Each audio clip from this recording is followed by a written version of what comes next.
afternoon, everyone. I went and taught Panpour Waterfall off screen, as you can see.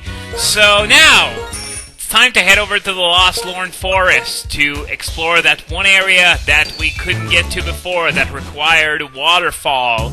And while we're going to a forest area, I would just want to point out something that I don't think I've ever said about this game.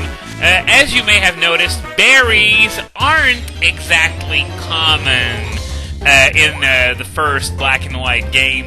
The main ways to obtain berries, other than the freebies you get from Pokemon Rangers every now and then, the main ways are the Dream World, and if the Dream World is not an option, well, you're pretty much screwed except for the basic berries, like the Chesto Berry, Rost Berry, stuff like that.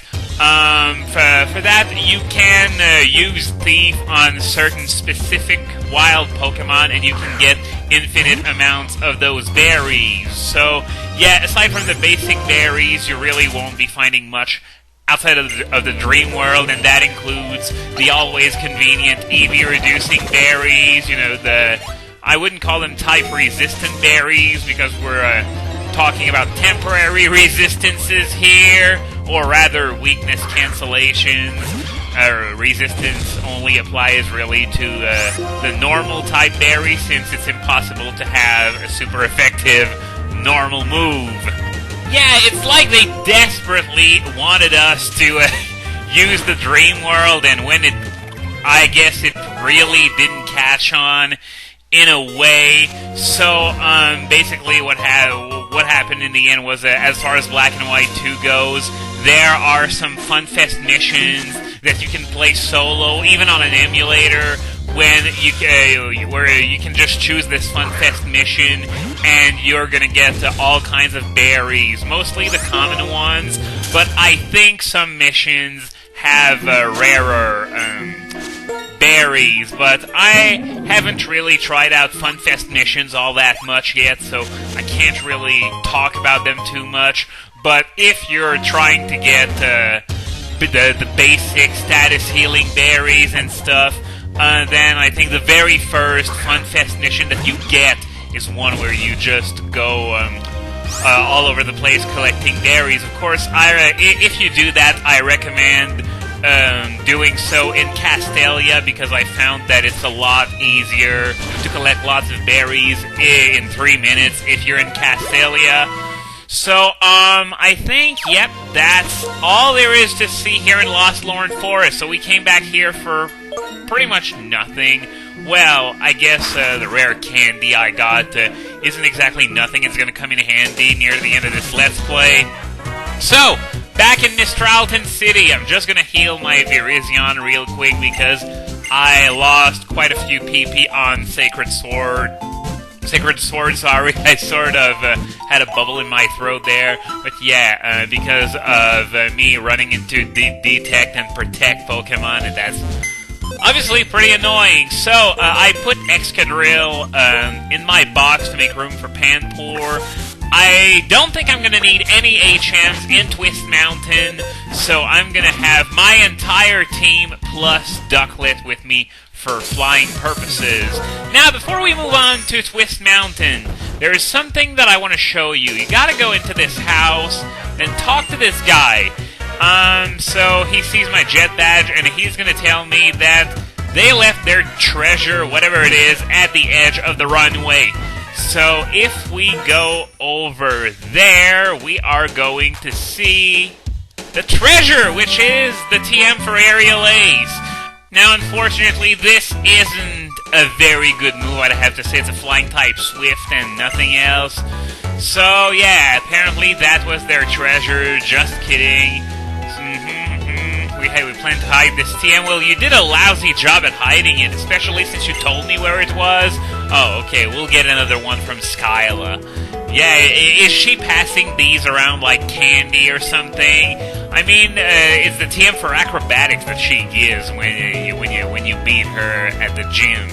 So, this was what I wanted to show you, so now we can head back up Route 7, and since we've covered the entirety of this area, we can now go straight to Twist Mountain. Finally! How many parts ago were we supposed to head to Twist Mountain, and we did anything but that. Well, this is typically what happens when I get surf in these LPs. So, anyway, looking forward to being done with Twist Mountain, if only because on the other side I'm going to reach Icera City, where I'm going to be able to finally complete my team. So, Twist Mountain, the gimmick of this area, well, I think it's going to have to wait because we're going to have a little scene with Sharon and Clay, who I believe actually owns the freaking mountain. As I said, this guy is, well, it's not really a sideline. It's almost like being a gym leader is a sideline for him, but he's a businessman who owns all kinds of stuff, including Twist Mountain. So, yeah, apparently the gym leaders had a chat about how to best deal with Team Plasma, but unfortunately, didn't amount to much because we don't know where they are yet. So, yeah, as I've said before, Clay is sort of the unofficial leader of the gym leaders in a way. So, basically, yeah, he's talking about Twist Mountain now. Better just see it yourself. Listen to me yammer. So, yeah, the gimmick of Twist Mountain is that there is this main outside area in the middle of the mountain that you keep coming in and out of. There are several cave areas that can be accessed from this place. So yeah, it's just basically you keep coming in and out, and as you progress into the dungeon, the indoor areas become a lot more complex. Now, another very important thing that I would like to point out about Twist Mountain is that, well, I have mentioned in some previous areas that the wild Pokemon that you can find there change depending on the seasons.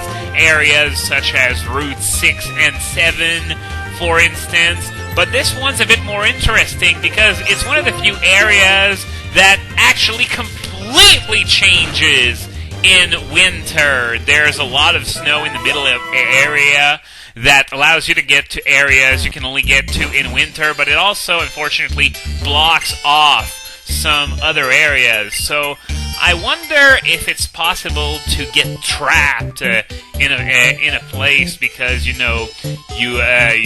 went in the wrong season and then the season changes and yeah, I don't know if it's possible. I don't think so though, because it would really suck if they forgot to design it that way. So yeah, basically that's the idea behind Twist Mountain. There are a few items scattered all over the place, and in the outside area, the dowsing machine is going to be pinging like crazy, especially with items that you can't get until winter. So if you see that your dowsing machine is pinging and you can't seem to get to the item, don't worry too much. Same for plain old visible items. That probably means you can only get there in winter. And then the reverse as well. If you're in winter, there are other places where you won't be able to get to.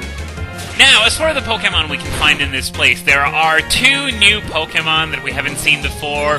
Both are Mono Ice Pokemon that are rather rare in spring, summer, and fall, but much more common in the winter. The first is Cubchoo, which evolves into Beartic. Beartic is sort of like an Ice-type Ursaring, right down to the stats spread. Its bulk is okay, I guess. It's got well above average attack, but it's just really slow. Once again, just like Ursaring. Its move pool isn't as terrible as it could be, but you could do a lot better. It's got, of course, the standard ice moves, such as, Ice Punch, Icicle Crash, stuff like that. It's also got, it's got Brick Break, Superpower, Stone Edge, among others, a few other moves like that. It's got quite a collection of water moves, but unfortunately no Waterfall, which would be a huge help. It did pick up Aqua Jet in Black and White too, which goes rather well with its complete and utter lack of speed. But other than that, its only saving grace is its ability. It's a really powerful, devastating, outright broken ability. One that you are guaranteed to win the battle if you ever use this ability. What am I talking about? Snowcloak, of course. The evil, evil Snowcloak. No, I'm not gonna let go of that. I am going to carry this grudge to my grave.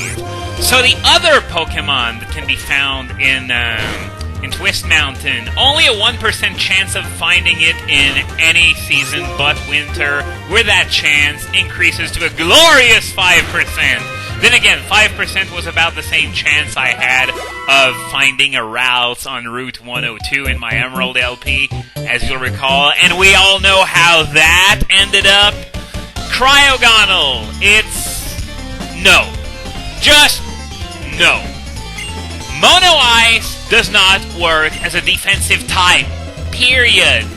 Ice in general sucks defensively. Unless your second type is ground, you're not gonna go shit very far with the defensive ice type. And I just paraphrased a common expression we have in French Canada. It sounds a lot better in French, I will readily admit that. But, yeah. The stat spread is just really weird. It's got average HP, but its physical defense is absolutely atrocious, and its special defense is really bloated. Not as much as Regice, though. Regice had 200 base special defense, but, I mean, at least Regice had some physical survivability. It wasn't the best, but it still does a lot better in that department than Cryogonal does. The special attack is salvageable, 95. Only problem is that other than ice moves, it's got, on the special side, it's got Signal Beam and Solar Beam, as well as Hidden Power, but that's right, a Mono Ice type that learns Solar Beam. What the heck? The only thing it has over Regice is that it's a lot faster, but really, does it matter when you got such a shit move pool? I mean, at least Regice has some moves to work with, and Regice, unfortunately, I love the hell out of Regice, but it's just not all that good anymore. So the fact that Cryogonal is even worse gives you a pretty good idea of where it stands in the general pecking order of Pokemon. It's just no. Definitely, I have never heard of anyone who actually used Cryogonal, even in-game, so, yeah, is that a surprise? It's just one of those Pokemon that's so bad. Well, it's not so bad, it's absolutely freaking disastrous, a complete joke, but, the move pool really does it no favors whatsoever. When, you know, it's got, I'm gonna guess Ice Beam, your ice move of choice, Signal Beam, and then, well, you got Hidden Power probably, and after that, it's just Solar Beam? Solar Beam of all things? Why doesn't it get at least, like, Energy Ball to have a decent grass move? Or, well, I'm not gonna ask for Giga Drain. Well, actually, yeah, I would, because Electros and Volcarona get it now, and these two aren't the kind of Pokemon that you'd quickly associate with Giga Drain, and oh wow, this actually does not look good. I'm going to be forced to switch out. Virizion, why do you have so little EVs? It's going to take a while to get those EVs built up, and when it's going to be done, we're going to be near the end of the game, and at that point, it's going to be fired anyway. Great! Just great.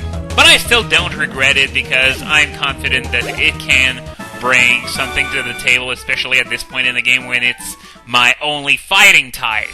So, I think I'm going to call it quits for today. So, next time, we're going to head deeper into Twist Mountain. Hopefully we don't get lost.